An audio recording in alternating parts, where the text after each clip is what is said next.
Welcome to the EarthWorks Podcast, where our team will share the jargon of carbon from many of our turf friends from the past 30 years. Hey, everybody, this is Kevin Hicks with another EarthWorks Podcast. We're on the show floor this year in Phoenix.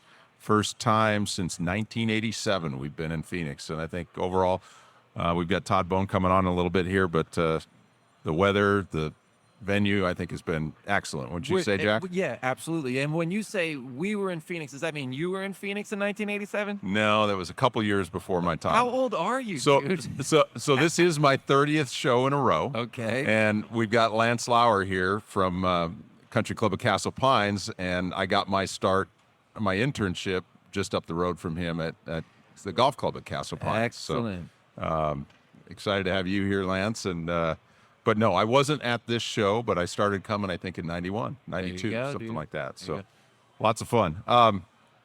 So Jack Higgins obviously is here with us. Thank you. And Lance. Yes. Yeah, buddy. There you go. Yeah, man. There you are. So Lance and I go back a few years, and he's got a lot of history with our company and some time on the East Coast. So kind of like I always do, tell us a little bit about your history. And obviously you're in Colorado now. Did you grow up there?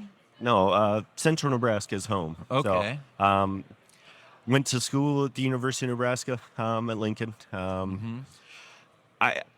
My background is so lengthy we could sit here for hours and probably talk about it. So I did four internships. Keep it to under 3 hours if you can. Yeah, thank you. 4 internships, one in northeastern Colorado at Ballyneo Golf Club, and then from there went to the Stock Farm Club in western Montana. And from there, went to Southern California with Craig Ellis at El Dorado Country Club. Okay. And then following that internship, Craig told me to reach out to Peter Went. Oh, yeah, I was waiting for this. Yes. All right. So that's where my connection. I went out to Kinloch in Richmond there. Worked for Pete. Ended up staying there, got hired as an AIT, was there for another 2 years, and that was kind of the downswing of the golf industry, 2008, 2009, and things weren't, not necessarily things, but people. We weren't moving along as quickly as we were. No, that's when I came into the business too, and it was a hard time in golf. It certainly was. Yep. So what happened? Did you stay? What after? I left in 2011. Okay. It was, I don't know, maybe a career mistake, honestly. Oh, seriously? Yeah. Did it take you a while then to land where you want to be? It did. Okay. It did, yes. So, long story short, we'll fast forward a few years. I ended up back at Ballyneo. The superintendent at the time was becoming the general manager. He was looking for somebody to replace him as the superintendent, and I stayed there for 4 more years. In the midst of all of that, I met my wife. She's in the aerospace industry, and she lived in Denver. I lived in northeastern Colorado the whole time we dated. So you married a rocket scientist? That's what you're saying? Sure. Smart move. Yes, Smart move. Yes. Before you get too far, though, I want you to talk a little bit about Ballyneo, because I think anybody from the East Coast has probably heard the name, but you got to describe. It's such a unique Ballyneo is it's fine fescue, wall to wall. Actually, then this was during the construction in 2005 when I was there as an intern, and then in 2013. The fescue greens weren't performing the way they probably should have been. They're meant for the coast, the cooler weather. Colorado gets hot. So we started the transition to bent grass on the green surfaces. Okay. But we were mowing them at 150. Green speeds, they're severely undulated. We keep things, the motto of Ballyneo was down with brown. So Yes. so brown turf was okay. It's a walking only club. And, severely undulated greens. Green speeds weren't meant to be any quicker than a 10. So, Okay. But fun. Very fun. It sounds like it was fun to manage. So as far as that conversion, and we've got Todd Bohn coming up, and we're going to talk a little construction with him as well. But as far as that conversion goes, was that an in situ type of situation, or was it? Did you strip and regrass, or how did that process go? We just started interseeding bent grass into the fine fescues. Yep.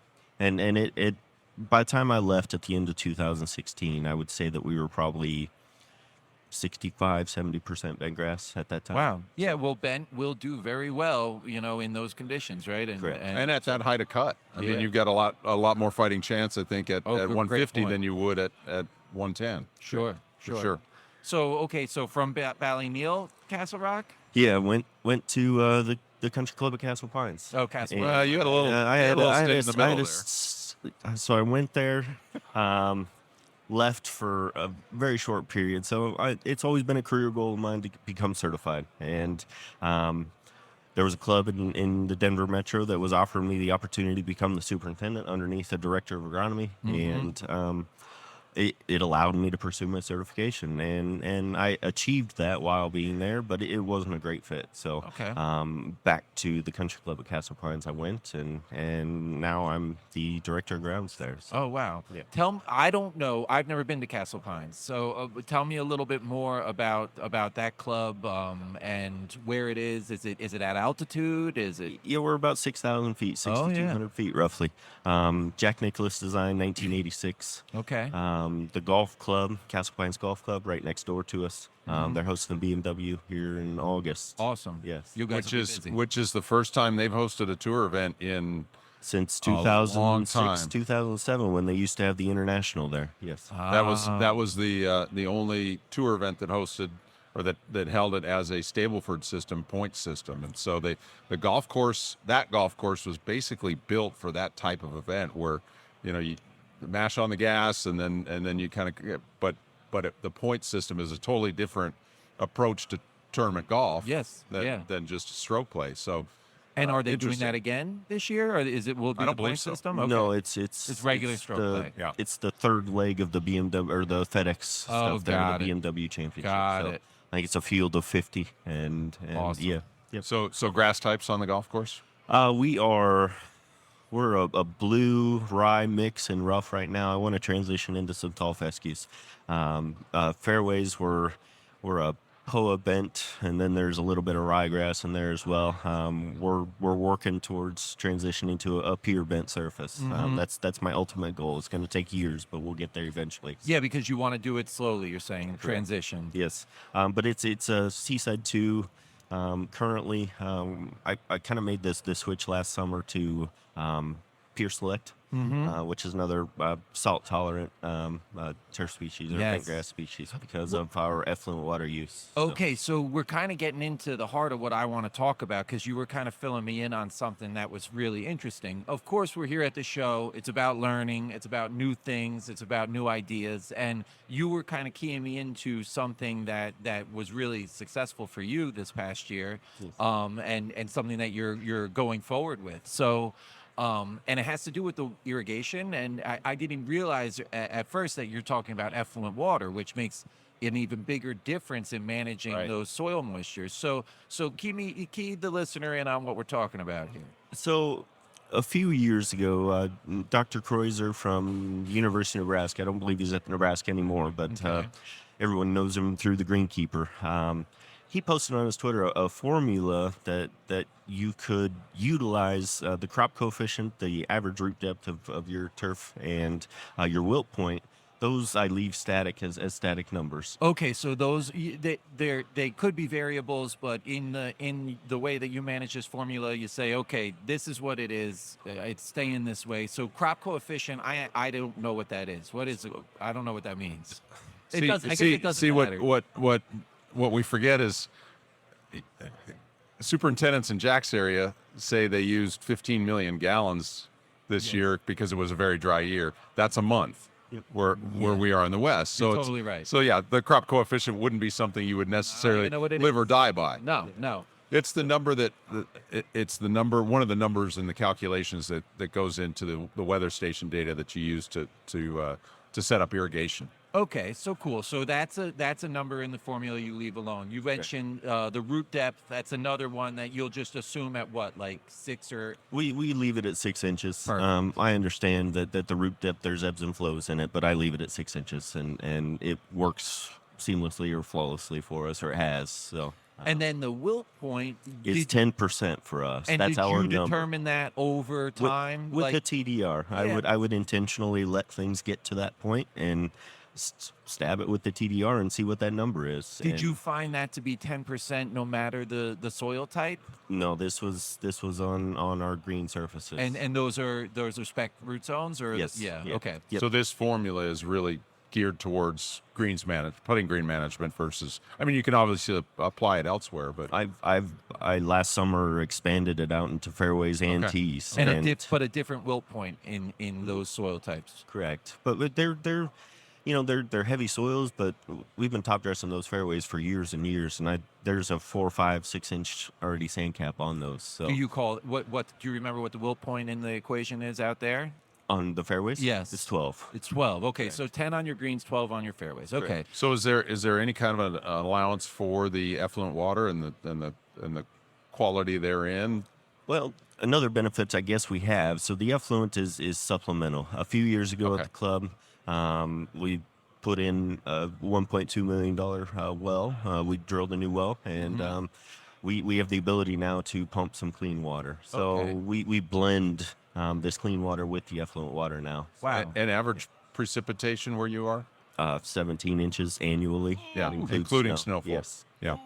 Very dry. Yes. So okay, so back to the formula. So you have those static numbers, and then then there's the fret number, the forecasted relative ET.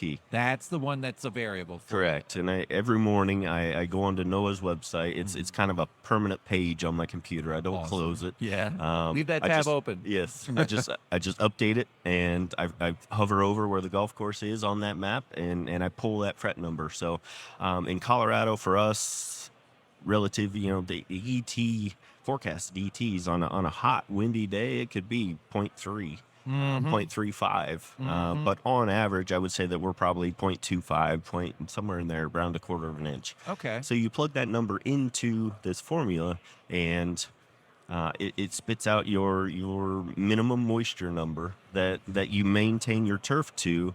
And you will not, in theory, see any wilt throughout the day. It should, in theory, hold up the entire day.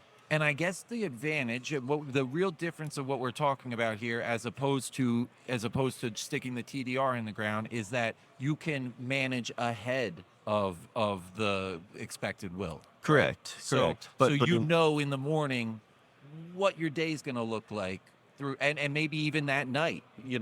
That 12 hours later. Correct. But this number, when we get this new number every morning, the assistants, myself, and other staff members, we've purchased several TDRs over the last year. Okay. But we'll sweep through the course together as a group, checking tees and fairways and greens and approaches, utilizing that number that was given through this formula that morning.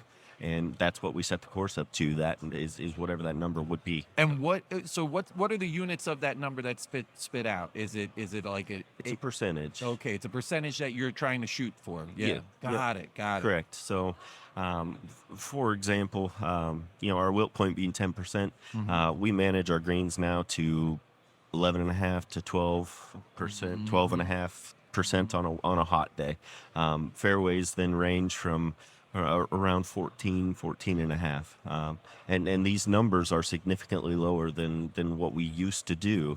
And suddenly, all of a sudden, we've got firm surfaces. The members are raving about 40 yards extra on their tee shots. And I've always told people, I've never heard anybody complain to me that their ball is going further. So two questions that pop into my head with regard to the changes you've made is, number one, has it shown to require more attention with hand watering and things like that? Absolutely. And have you seen a reduction in overall water use? It's hard for me to answer that question off of last year. We just started it last year, but last year was abnormal for Colorado. We had 28 inches of rain. That's right. Yeah. And it was wet. It was a wet season. But we did use 103 acre feet less water than we did in 2022. So is that a factor? This year will be the real telling one. It will to see be, if yes. Yeah. So, but then it becomes very time consuming, and you want to trust the staff that they're checking things the way that they should be, especially when you're lowering this number from 25-30% in fairways all the way down to 14.5%. Wow. And you wonder, are we doing the right thing, and are we being very thorough when we're checking our moisture numbers? So there was a leap of faith, you're saying, like you had to have a trust in the system. Yes, yeah. And did it work out? I mean, it did. Okay. It did work out.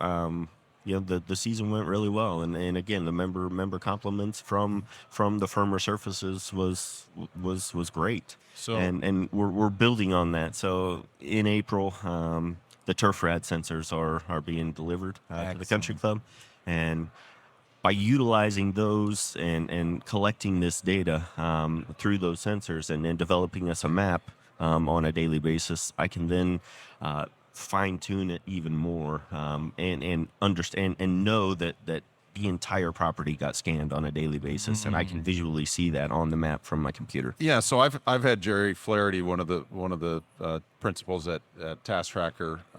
They brought that online in the last year and a half, and we've had him on the podcast. But had you done any trials with it, or you're just jumping in? Because I am really excited about this technology. I think it's really the next step in water conservation. I'm jumping all in. I was doing the TDR method, and actually spoke with Adam Miller at Berkeley Hall there. Right. And he Another podcast guest. Yeah. He let me know about these TerraRad sensors, and I called them. I had a demo with them online, and they put together a return on investment spreadsheet for me, where I then entered some of the calculations that were real to us, and that return was at 667%. Pays for itself. Those sensors pay for themselves in the first year and 9 months. Awesome. Every subsequent year after that, they pay for themselves in 1 month. So will you do the conventional mount where you're going to put it on the mowers, or are you going to have a separate collection? We're gonna kind of shuffle them around. Okay. So they'll be on fairway mowers, they'll be on rough mowers. But then the days that we're not mowing, my mechanic's he's a MacGyver. He's gonna come up with a way to put 2 or 3 of them, mount them to a cart, and then we'll scan the fairways on those days and on the weekends. Those. Jack, just so you know, Lance's mechanic was the mechanic at Castle Pines Golf Club when I was there, so he's been in the industry a year or two. Yeah, he's been with the country club for 31 years. Wow, he's phenomenal. He's one of the best I've ever had. So yeah, that experience is invaluable. Yes. Well, we'll definitely have to have you on the long format after you've had a year under your belt with not only a full year with the golf course, but with these turf rad things, because I'm like I said, I'm pretty excited about this. I can definitely see the potential of it. I'm excited about it, and then I'll have some more data, and then we can talk about it in more depth and how it worked for us. And I'm really happy that you came on to tell us about it here, because this story could not fit better for the show. You know, this is cutting edge stuff, and it's about learning and trying new things, and really appreciate you sharing this, because I think it's really informative. Thank you. You're Lance very Lauer, welcome. thank you very much for jumping on with us. Appreciate it. Thank you. All right, Kevin, who we have next? So next we've got Todd Bohn from Desert Mountain Properties. And our man, Joel Simmons. Oh, come on, Joel. So Todd was lucky enough to get hooked, I think, in the last 5 minutes, and just dropped a microphone. But I wanted to get Todd's thoughts. I had about 4 different prospective interviewees on this podcast, and they've all dropped out. Luckily, my friend Todd here has put up with me all weekend on the golf course, and now we hooked him in to do another podcast. But what I wanted to talk with you about is there's so much construction going on in the industry right now. We've been lucky enough to be a part of a lot of projects across the country, and I thought I'd kind of pick your brain a little bit on the process from selecting a contractor, because I know you went through a bunch of hoops with that, and then material selection. Just a quick encapsulation of what to look out for, the lessons learned, if you will. So, Todd, thanks for coming on, first of all. Well, thank you, and glad I could be your fallback option. You know how that works? Everybody's got to have a fallback guy, right? You're probably one of the most popular guys in the state this week. How many of these have you done in the last 2 days? There's been a few. It's been fun to have Checks in the mail. everybody. I've never been with the show in my hometown, and it's been fun to let everybody experience the beautiful weather that you all brought, because we absolutely did not have this before everybody came. So we were a little gloomy and a little wet, but it's nice to be here, and thanks for having me on. It's funny you asked me about construction. I was just talking about that with some other people, but it's been 7 straight years I've been under construction on a golf course. You're no newbie to the construction deal. I'm in the midst of my 8th one right now. So I think it's just picking up a lot of experiences along the way and learning from people around me. But, selecting contractors and materials is an ongoing thing right now because of all the different changes and the things coming down, different ways of doing things. But contractor selection, to me, is probably the most important. Just getting a reputable company that, and I check resources. You check other people, their job qualities and things, and they're all good. They're all relatively good. Right. It's about the people, and it's about who they have. And we're partnered up with Wadsworth right now on our project at Cochise, and I couldn't be happier right now. They're doing a fantastic job, and it's a tough job at our place because of we have 2,050 members and high expectations, and they all want things a certain way, and so it's been a lot of fun, and And to clarify, you're doing Cochise this year. We're doing Cochise. And yeah. what does that mean? Is that like a tee to green, everything, or what? Yeah. So Cochise is one of the stalwarts at Desert Mountain, one of our 7 courses, and it was built in the early 80s, back in like 85. So it has not been touched since. Wow. And so original pump station, original irrigation, pump and reclaimed water. Wow. On a block system. On a block system. Gosh. So we're just upgrading it. The members really love that golf course, so we're not doing a lot of big changes. Okay. We're doing some small tweaks here and there. We got bunkers that are hidden and that sort of thing. So we're opening those all up, putting new greens in. Going to be putting some 007, 777, and some McDonald in our greens on a mix. New irrigation system, new bunkers. And then one of the biggest things we're doing is there's no secret that we're in the state of Arizona, so water is a huge thing for us. And so we're converting the golf course to newer varieties of Bermuda grass. So we're going to be using a Tahoma in the fairways and the tees, and then a Tiftuff in the rough. And a lot of that is driven by the water, the 30 to 40% drought tolerance that we're getting, and tons of research that we've seen, and then just quality playing surfaces that we've been dabbling with them around in my short tenure at Desert Mountain, in the 2 years I've been here, planning for these renovations, looking at these coming up. So that's kind of what we're doing. Let's talk water quality because of course you're growing in all this new turf. Did you mention effluent? Did you say? I did. So yeah. okay. So is it like Lance's situation where you were able to mix fresh water, or is it all effluent? We do. So the city of Scottsdale does ours for us. Okay. And they've gotten really good at it. The water quality before I got here, I was told, was really, really bad. With a lot of high sodium in it. Mm-hmm. We mix a third of our water with what we call the canal water or the cap water here, which is the fresh water. It's not groundwater, but it's water that comes out of the Colorado River Basin, and they mix a third of that at certain times of the year for us to help us out on the water quality. But we still have high sodium properties, or higher. Really, what gets us is the bicarbonates and the chlorides in there from the treatment process. Yeah, you're right. Like it's really those chlorides that are very, very detrimental. The treatment process, but also things like water softeners in the community, because all that comes downstream to the treatment plants, and they pick it up. It's hard to get it out. I'm thinking about that new bent grass. So when do you drop seed?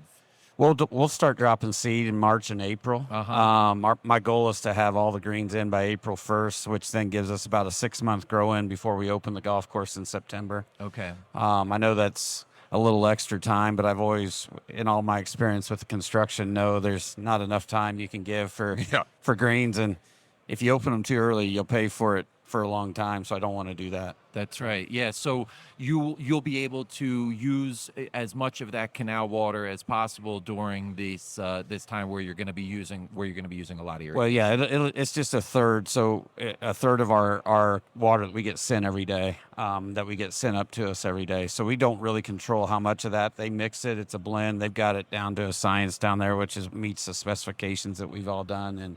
And reverse osmosis is a component as well. So a right? third of it's reverse osmosis, a third of it's reclaimed, and then a third of it's the canal water. Excellent. It's a very inexpensive venture for the Scottsdale gosh. superintendents. Oh my gosh. Doesn't cost hardly anything. Yeah. Well, and you're about to get some rain too, right?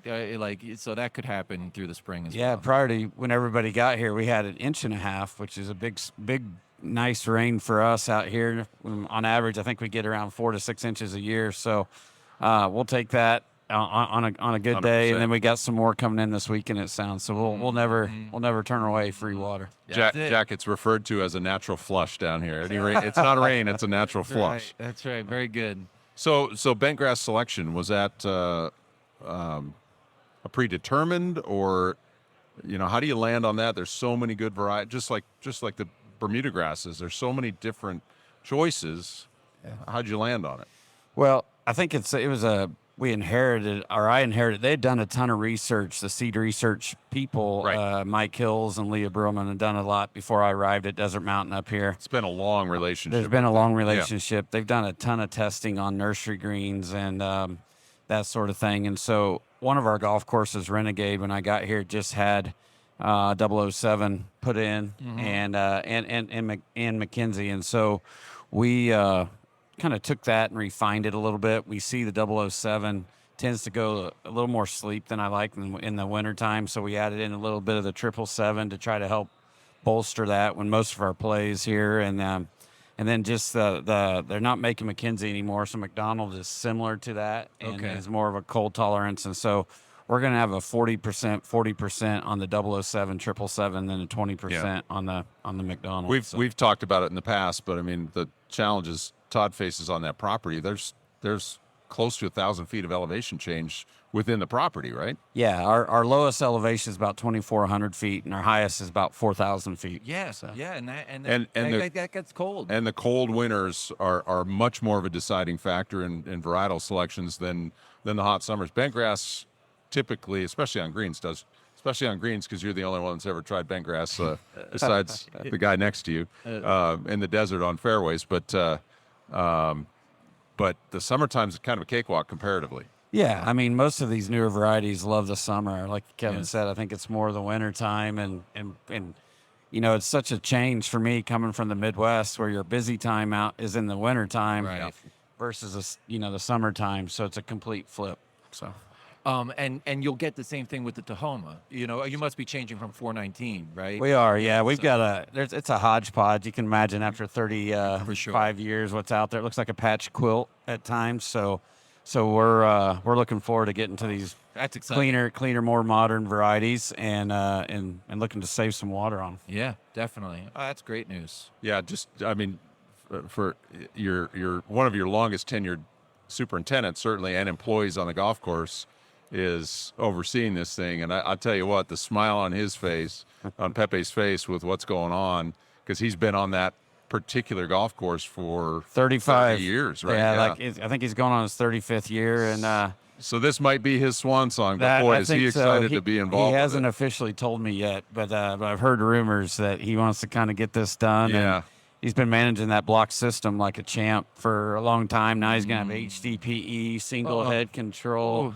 everything off the phone, iPad. So it's going to be quite a change for him. Oh, that's great news. Yeah, sure. That'll be a lot of fun. I think that what you're talking about here is a trend that we're going to keep seeing more and more of is bentgrass in the warmer climate. Bentgrass where there has been ultra dwarf. I think we're going to see more and more of that. And it's cyclical too. I mean, you're in the Mid-Atlantic, you serve that area, and it seems like Bermuda grass makes a push, and then there's a cold winter, and they lose some grass, and then bent grass or the cool seasons move further south, and it kind of goes back driven and by forth. the consumer too, because we just talk about winter Right. golf. That's what we're talking about in these areas, and we we want some cold tolerant species. So. Especially out here, I know a couple guys that are considering that with their membership. Now to your point, because of these varietals getting better, and there's even a little zoysia creeping in out here. People are You told her the idea. Are thinking about it. I have a little bit on on my place in some isolated areas.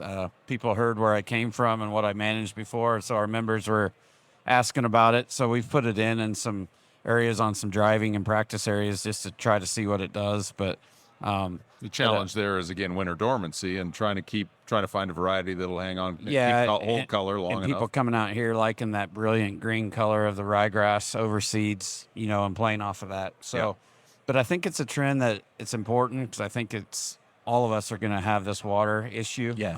Very, very soon. For sure. Yes. It's just hitting out here and up in the Las Vegas area a lot sooner. And, I know Texas is under some constraints, and it's going to start spreading. So I think it's a very important, and I think you walk around this show and you see a lot of that technology stuff coming. Yep. What you were talking to Lance earlier about, and I think it's a big thing, and hopefully everybody will be able to get a little bit of information from all of us and be going that way. That's great. Well, Todd, I know your time's extremely valuable, and I appreciate you coming up and talking with us. And this was very informative, and I think everyone's going to be very excited to see the work that you're doing over Well, there. thank you. Appreciate it. Thanks for having me on. Thanks for coming on. Appreciate it. So Joel Simmons is going to come up and kind of wrap us up or take us home, or however you want to look at it. Okay, so we took a little bit of a break and ushered our guests off to the next thing on the floor, but we brought Joel Simmons up. Some of you may know Joel. I don't know. I don't think so. No, but, he gets out there. I hope not. So I didn't have an agenda for him, but what I want to ask you is what's your take on this show and how things went. Well, it's funny. I think this is my 29th show. I'm not sure. First one was in maybe Dallas or San Francisco. I don't even know what year that was. Could be. But this has been good. I mean, I love the weather. Hard not to. Yeah, I mean, this show is a lot about finding old friends, but we've been very productive. I mean, what we've done as a team, all of you guys, and built this concept of carbon-based fertility and biological soil management. As you walk around this show, you see a lot of that in a lot of booths and a lot of guys coming up and asking us good questions. I mean, It's been very good. We've met a lot of people in the last 3 or 4 days. It's been resonating. Yeah, and then, we had a couple great meetings even this morning, and now we'll have an opportunity to do this. So, it's a lot of work. It's a lot of money. Yeah. It's a lot of time. But I think at the end, it's a great way to get together with a wonderful group of guys from a big industry that you get to see sometimes only once a year. Right. you Right. know, which Yeah, is for good. me, once a year was kind of a stretch. I think I tallied up last night. I saw 15 of my former interns or assistants here. That's right. And one of them I hadn't seen. He reminded me it's been 27 years since Yeah. I've seen him. And That's a great story he from was yesterday. he was at the golf course I And you ran didn't down here, recognize him. and I didn't recognize him. That's a The lot of best years. part of that was I recognized his eyes. Yeah. Well, yeah. He's we've all grayed a little bit. And we've changed, and, But they stay the same. Yeah, the eyes are the same. So Eyes give it away. It's always.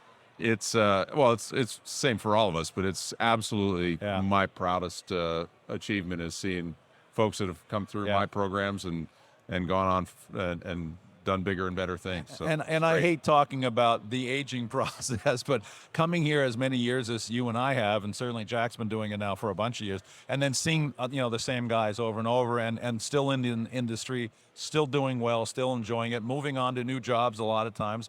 I think I probably ran into a dozen guys that I didn't know had jumped ship to another place and landed on their feet and doing really well. So these are the kind of things you kind of catch up with when you're at a show like this, which is kind of cool. I think it becomes very evident that this group really cares about each other. Yes.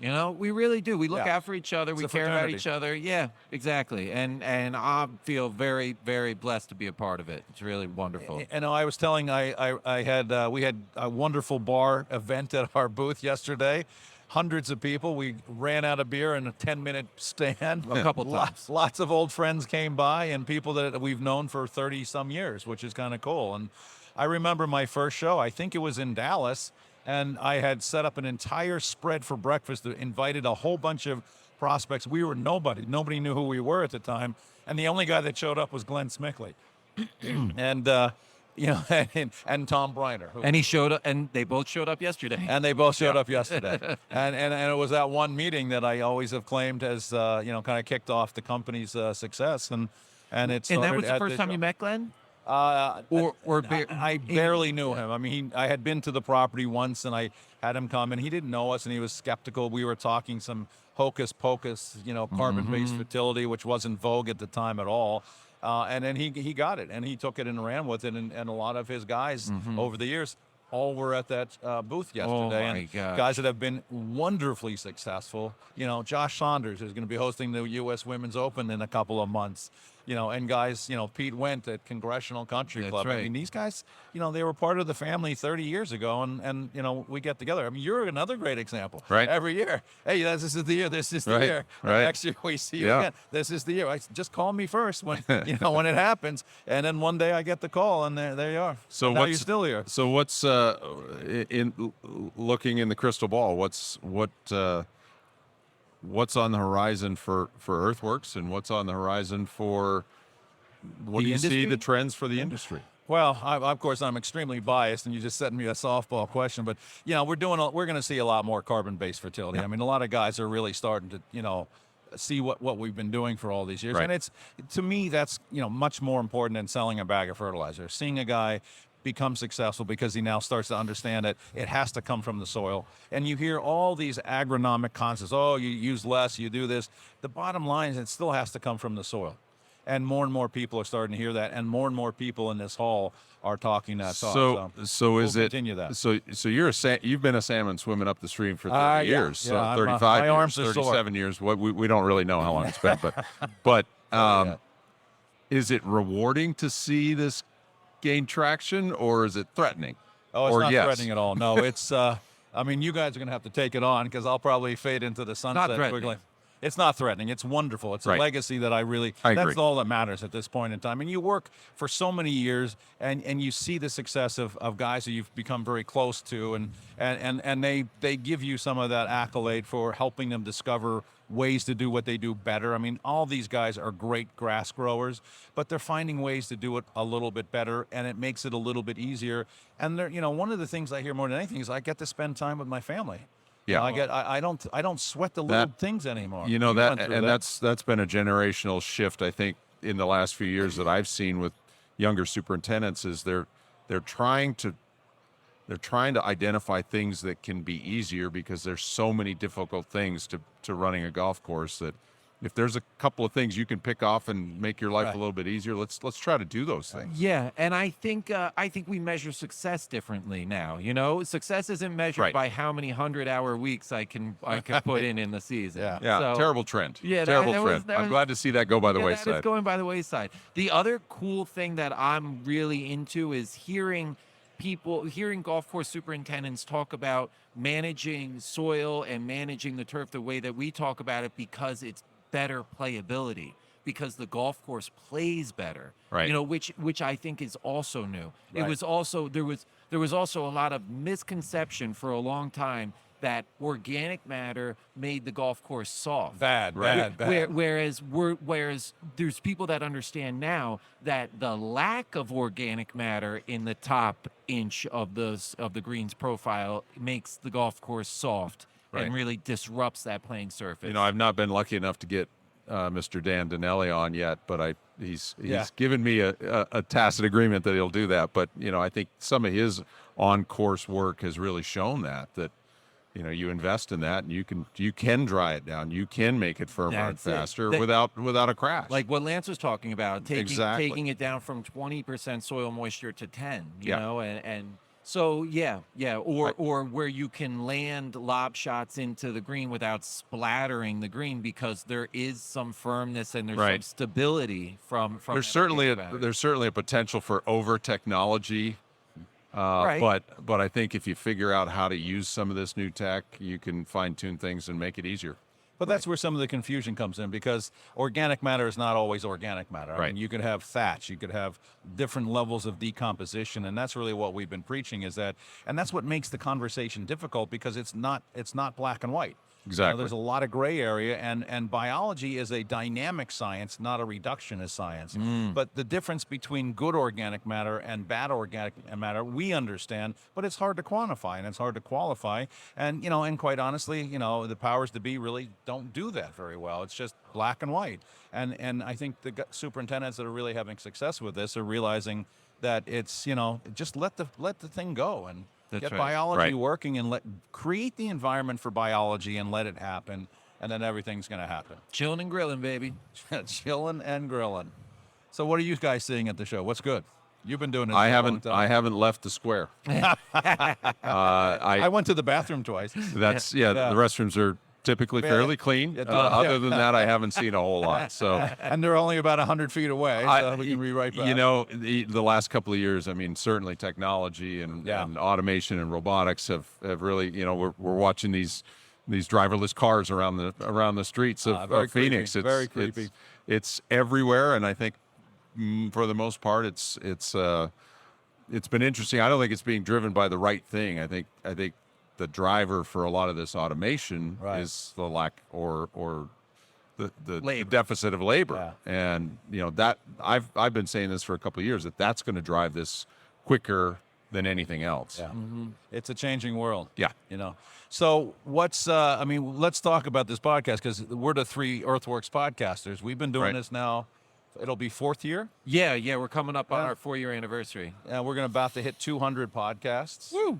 Which is unbelievable. We started this. I mean, and it's a great combination. I mean, you with the great radio voice and 25 years as a super, Jack with his hair. Yeah, what do I bring? and the hair doesn't really translate on a podcast. No, not well. Sometimes we do hear it, actually. Thank you. And I just get on and laugh with old friends. I mean, it's just it's a really strange combination, but it works very well. Jack and I have been doing a lot of video clips for our EarthWorks for Home division, and having a lot of fun with that. And now Jack's, of course, a star with his new Bio Royale product. Oh, there you go. True. Got a little, all over Twitter. Check me out. He's Step all over brothers. Twitter. You and the turf beard are step brothers. That's right. That's kind of creepy, but it's very, very fun. Hey, we're having fun. That's all that matters. Actually, that is what matters, right? That is what matters. I mean, and that's something that you've been saying for a long time. I have no complaints. I've been doing this since I was 4 years old, and I've enjoyed every moment of it, and I've got a lot of good friends out of it, and had a lot of good times, and I don't have a liver, but I don't think I need one anymore. What was the story for last night? You said it was a customer of yours, and his 6-year-old son said, it was a customer of yours. His 6-year-old son said, "Daddy, my daddy, he gets in the truck and he takes his friend out to lunch." That's his job. That's what he does for a living. Yeah, that's what our kids think of us. It's a good gig if you can get it, right? Yeah, why not? A couple of beers in the afternoon and then go home and take a nap.